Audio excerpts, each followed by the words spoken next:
Hi everybody, my name is Shannon. Welcome to my channel, Another Yarn. Thank you so much for joining me today. I greatly appreciate it. Wow, what a day. I think I'm going to sleep like a rock tonight. Today was filled with very unexpected family chaos, and the chaos was in the best way possible. No drama, no stories, no nothing, just wow. I was at the office. And my daughter-in-law called me, well, she texted and asked me if I was working in the office today because generally I try to keep the Fridays for work from home, whatever. But I was in the office. Oh, my battery's going low, whatever. We're going to keep talking. I'm going to keep chattering. So she's like, hey, on your way home, can you pick me up from the hospital? Since she was dropped off at the hospital so she could nurse and be there with baby Noah and give that love and that skin-to-skin contact and all of that wonderful stuff. So I'm like, sure, of course I can. I'll be more than happy to go ahead and do that. Well, I stopped off with her and got to go back in the NICU and just sit with her until she was ready to go home. We were there for hours. We were there for hours. I mean, there you have it. She got up at one point, I got to watch the baby being fed the whole night. She got up at one point and said, I have to go to the bathroom. Do you want to hold the baby? Yes, please. Of course I want to hold the baby. I was not pushing. I wasn't pushing to go to the NICU because he's a preemie. Noah was born at just under 3.5 pounds. And typical of babies, he has lost, so he is definitely under that 3.5 pounds, just a little tiny peanut. And of course I wanted to hold the baby, but I wasn't pressuring to go to the hospital because he's a preemie. Even though I was there to pick her up, I was very content to just sit there and watch her hold the baby as he's just there, and I just got to see the back of his head, and I got to see his face too, but just as he was laying on mommy's chest, and he's got a full head of hair, and he's just so perfect, and he's just a tiny little guy. He's just so perfect. And she had to go to the bathroom and I had to hold the baby. I'm like, I'm not turning that down. I was not pushing. I was not anything else. It was all up to her. And I am so thankful. That was so joyous. And like I said, I'm not sure how long we were there to the feedings and all that other stuff. Just more time for mommy and baby and more time I was content with just watching. It was so enjoyable. And then I'm like, okay, well, am I going to take you back to your house? She said, I think all the kids are at your house. Oh, I did not know that. We were already watching 2 grandkids. Oh, well, I say we. I wasn't. I went to work. But we already had 2 grandkids there that my husband was watching throughout the day. And our son's like, Felicity, the baby's not too happy dropping mom off at the hospital, so we're coming to your house. So they were all 5 of the grandkids were at the house. One's still in the hospital, of course, but 5 of the grandkids were at the house, and it was chaos and pandemonium. I didn't know they were there. My daughter-in-law did. I didn't. So we leave the hospital to come home, and she's like, oh, wait, Rachel's there. And you guys have seen Rachel on the episodes before. Rachel's here. Okay. And then I noticed that our other son's here. So all the adults' children are here. We had 6 adults in the house, 5 kids in the house, an unexpected, unplanned, come on over kind of a shindig. Somebody had stopped at Chick-fil-A, so there was food. I don't know, and when we got in, I made something for my daughter-in-law and myself, and hubby joined in. But it was unexpected blessings. So did not have this planned at all to come in and have everybody here. And then my sister-in-law, wonderful. She likes to make things with that blanket yarn. The stuff I don't like to touch, that stuff. And she has done, and she sells them at markets and fairs and stuff like that. And she does things at Easter time. So one year, so we've gotten things, this is my 3rd year getting things from her. So we've gotten the baby chicks, which in blanket yarn are like this big, the peeps about the same size. And this year she was making the rabbits with the big stuffed head and the body is flat and then the stuffed tail and everything. Absolutely adorable. But that's what she was making. And I messaged her when she started advertising those and said, yes, please, could I have 6 of them? I would like 3 boy and 3 girl, your choice. But just, if you're going to make them, there you go. Your choice colors, what have you. 3 boys, 3 girls. So I got those. And those are supposed to be for Easter. But we had all the kids here. everybody. So I handed those out, and the heads are about the size of the kids' heads. I mean, these things are just, they're like a weighted rabbit. These are amazing. So all of them got one. The baby, the 2-year-old little girl, was carrying 2 of them, and they're huge. You know, they're just absolutely huge. And my daughter got them all to sit on the steps, all 5 of the kids holding the 6 rabbits, and took pictures. And then I got to send them to Trisha, my sister-in-law, who made them. And I'm so thankful that she does this. And this is, like I said, the 3rd year I have purchased from her, going, yes, please send them to me. This would be fantastic. Can I crochet and make them? Yes. Do I want to? No. Am I going to? No, that's blanket yarn. And she does a great job. They're beautiful. So we had everyone here, and it just seemed like a good time. Here, everyone gets one, and they all got to pick colors and everything, and they got their stuffed animals, and it was so cute with they're all walking around with them, because they're huge. They're absolutely big. But that was so adorable, and just another blessing on top of that we just wasn't planning on, had no clue. The other one, do I have the book here? No, of course not.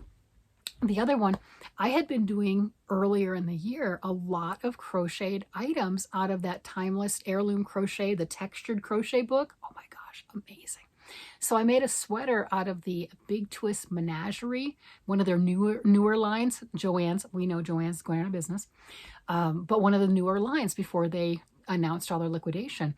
And I made her a sweater. So she got that today. That's what she left with. I'd show you a picture, but I don't know. I don't know if I have one. I'm probably do. Whatever. So she got that and was totally thrilled. She's like, thank you, Nana. I'm so happy. Thank you. I was going to put another row around the collar just to kind of tighten it up a little bit. I hadn't done it. She wanted it. Done. Why am I making it more difficult? Why am I telling the child no? She's happy with it just the way it is. Done. Speaking of the Menagerie line, if you've been going to your Joann's stores, you probably already know this. I've gone, this is my 3rd time since they announced liquidation, and it's my 1st time buying something non-yarn related. I know it's crazy. I got a floor mat. They were charged. It's okay. But so I went through the yarn section because, hello, why wouldn't I? And they had a lot of the Big Twist Menagerie in every color. They had multiple bins of it filled up, every color that the line had. They also had the Big Twist Totally Tweed, a lot of it. And they had a very good selection of Big Twist value yarn. Of course, their yarn's still 25% off, but they had a good selection. And they do have the signs that says, trucks being delivered daily. And yeah, they are, because I've been to the store twice previously and the yarn was nothing like that. So this is very much they're getting things in. And I don't know what rhyme or reason as to what stores do or don't get things, but if there's something you were kind of have a hankering for, or pretty much the Joann value yarns, they might actually restock some. You might have that chance to get it. It's still going to be 25% off, not like those super deep discounts, but if you have to have the color, you have to have the thing, you might want to go for it. I did think about getting some of the yarn because I was surprised, and I ended up not, I might have to go back. I was surprised they had the Big Twist Value slime color. We know the slime color, this color right here, right? That guy. I love that color. So they did have that, and I think they even had some of the sparkle, the hot pink sparkle and everything. They had some of that also. I was surprised at how much of a selection they had. And yet I didn't get any. I know you're shocked. I get it. I got the mat. I got a Christmas mat. I didn't want a Christmas mat, but the Christmas stuff was like 80% off and the Easter stuff was 40, and you're wiping your feet on it. It's going on the back door. So I got a Christmas one. Yeah. Saved a lot of money. There you go. And what I meant by overcharge is I didn't want to teach the lady math, and so I just let it be. Yeah. So they had things that it was like, hey, 80% off your Christmas stuff plus an additional 25%. So when she rang it up, I already knew what it was supposed to be. And she's like, oh no, that works out to 85%. No, it doesn't. No, I just got the one thing. It was under $5. I just, I'm like, I'm not going to sit here and teach the lady that that's not the case, but that's fine.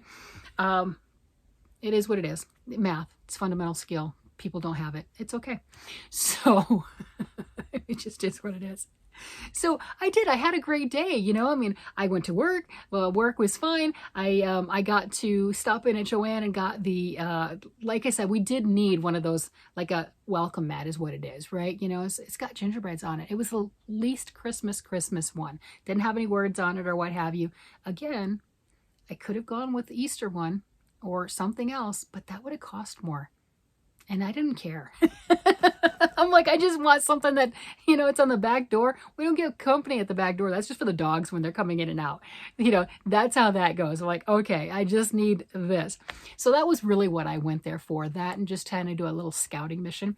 I looked at everything that they had in the store.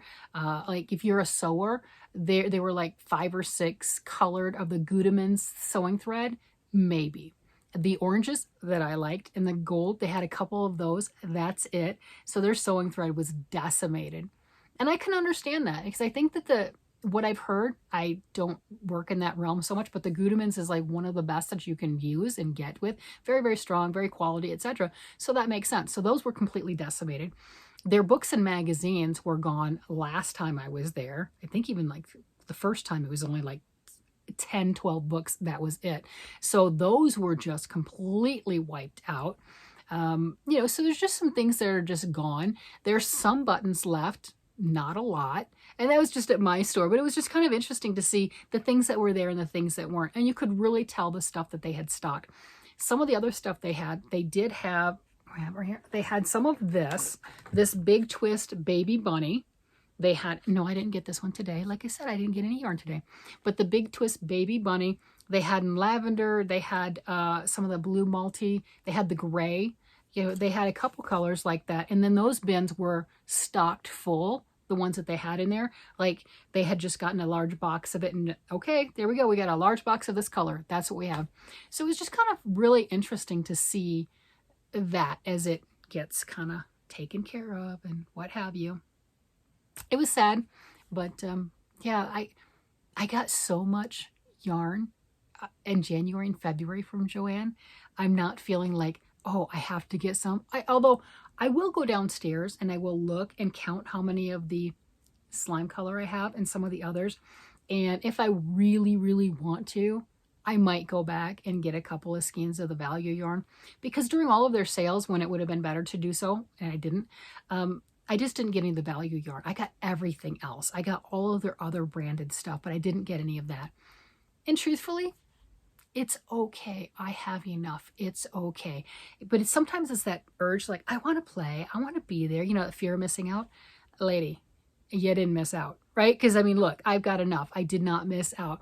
Maybe in that particular color, what have you, but, you know, if I'm really dying to have that color at a later time period, I'm sure I'll find it in another brand or something else that just tickles my fancy. And it's not a big deal. I have enough. Besides, I am right now having so much fun working on my lace. I got my lace piece. I know, you just saw it yesterday. I got my lace piece a little bit bigger, right? It's like that much past the border. I'm so excited. Okay, maybe it's not that much. I'm exaggerating. I know it's really tiny. And I was stretching it. No, I didn't pull anything up, but I was stretching it to kind of see what the pattern looks like, because I'm like a child, you know, I do one row, you can't even see, it's rows are microscopic, right? And I want to see that pattern. I want to see it starting to pop. And what I realized, yeah, my first couple of rows, I did my knit two together after the yarn over as opposed to before, or before it as opposed to after. And you're like, that doesn't make a difference, but it does. So the pattern is supposed to be, it's called Lily of the Valley. You've got 2 fronds, you know, like leaves going out this way, and then you have the center stalk, right? And it's going to have the flower on top. Okay. Well, the center stalk is supposed to be straight up and down. Well, because I put those decreases on the wrong side, I got a crooked stem.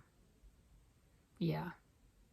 Which I could leave, but you know I'm not going to. No, I could leave, but this is the piece that I want to take back, and I want to show this knitting expert extraordinaire that I'm able to follow her pattern and say, like a child going, look, I did this. And I can't have that knowing it. It'd be one thing if I didn't realize it and I'm at the end and it's like, okay, but knowing it at this point that, hey, you messed up the first couple of rows.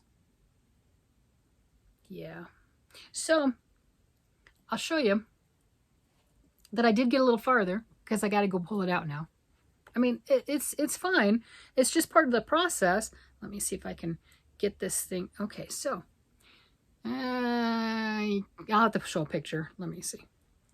Right, these here. Do I have a ball? Do I have something that I can put that against? Because I took that paper away. Oh, I can do it like that. There we go. All right. So this, see the fronds that I was saying that go out? Okay, those look pretty good. They go out pretty well.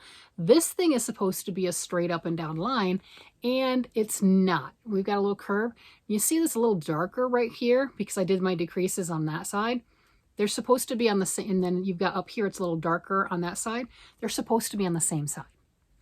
That's wrong, and when it's blocked, it's kind of at an angle. It's a little bit of an angle because I put them in the wrong spot. So my stem leans, and for anyone else, and if it was not showing it to the instructor, you know, then that would be fine. I could leave it, but I can't leave it. I can't. I have to pull that out. And yeah, it's all the way down to where I picked up, but you can see it right here. You can see it's darker, but I have to pull back all the way to there. So yeah, all of that. But the cool thing is, this has gotten me to where I understand what I'm doing now, and I don't have it quite yet. I bought a chart holder, a document holder, right, with a magnifying glass. I don't know if it's a magnifying, but it's a ruler clip and everything on it where it'll mark my row for me. Yes. So I'm giving in. I'm going to mark my rows. I'm going to stop being a baby and saying I can do it and I'm not going to mess up because I've been messing up because I've been stubborn. And that's just silly. That's plain silly. So I do have that coming in. So I'm really excited that I'm going to be able to keep track of where I'm at a little bit better since I wasn't doing a good job with that. And I do have markers set into place. I will reinstall those and everything and make sure that I have everything counted, good stitch count, the whole 9 yards. I think once I rip this back, putting it back to this point is going to be quicker than it was to get there. You know what I mean? I think it will be. So I'm really excited about that. And I just wanted to show you, we all make mistakes. And, you know, if it were something that I was just going to keep for myself, let me see. I think you can really see it on this side. Yeah, you can see how it's bent right here, going like that and going in at an angle. It's not supposed to. They're supposed to be straight up and down. These right here are straight up and down, but this is at an angle because I put my decreases on the wrong side. And if it were just for me, I mean, it is for me. But if it were just for me and I wasn't going to show Galena, who is an expert at her craft, I mean, a fine arts expert, literally wrote the book, okay? We're saying it, literally wrote the book on the subject. I would leave it because I could make sure my stitches count is the same and that's fine. And truthfully, you know, when it's all blocked out, maybe people will notice, maybe they won't. I don't know. But I want to, in good conscience, know that I can show this as the best that I can do, and I noticed it. If I hadn't noticed it, that'd be different, but I noticed it. And I know if I noticed it that quickly, she would notice it. I think she would say something, not to be mean, but I think she would actually say something. You know how some people will just, you know, they won't say anything just to spare your feelings. She's not mean. That's not what I'm getting at. But I think she's honest. She's very honest, and she would tell you to get you better. She would tell you to make you a better person and be able to do your craft better. And since I saw it, I'm so happy I saw it now and not like this much farther. I'll fix it. Not a big deal. I can fix it. And the only sad part is with it being so fine, we saw me, maybe you saw it, I don't know, I did it with the yoke sweater that I was working on. Yeah, I'm still working on that. Color work, and I pulled back a lot. And I ended up putting in a lifeline after the fact and then ripping out. This is so fine. I don't think I would be comfortable with trying to put in a lifeline with all the lace. So it's got to be pulled back 1 stitch at a time. So it's going to take just about as long for me to rip that out as it did for me to make it. Okay. I just have to be patient. I just, you know, it's one of those this week. I don't think I'm going to have a lot of, wow, you got all that done this week. But I'm going to be happy with what I got done this week. Even though I'm ripping that out, it's going to be right. And that little stem is going to be straight. We've got no bent stems. No bent stems. It's straight up and down, right? But it's going to be straight. And I'll know that it's better. And, you know, there you go. if I were better at lace, I could literally drop down probably 4 stitches, since it's just straight up and down, all the way down, and try to catch those bottom loops and everything, and then knit that back up. That is an option. I don't know if I want to go that route, just because that is such a tiny yarn, and trying to get that needle back in is so tiny, so fine. I don't know if I want to go that route. We'll see. I'll let you know what I ended up doing, because I'm going to start with unknitting, 1 stitch at a time. And that's what I started with my yoke sweater too, and it drove me nuts. So I ended up putting that lifeline and just having at it and ripping it out. So we'll see what happens with this. But right now, I'm going to go the safe route. I just want it to be pretty. I just want it to be something I can be proud of. Even if nobody else was criticized or say anything, I want it to be special for me. And that is not to say I'm a perfectionist, because hello, that's not the case. But some mistakes just need to be fixed for different reasons. And this is one of them, for a very specific reason. So I was just proud that I got that far, and I know I can do it again. And I've gotten a lot more confidence just by getting it up to that point. So we'll see. It'll be fun. With that, I'm going to go ahead and let you guys go. You guys have a great day, night, evening, whatever it happens to be. And I will talk to you again later. Bye-bye.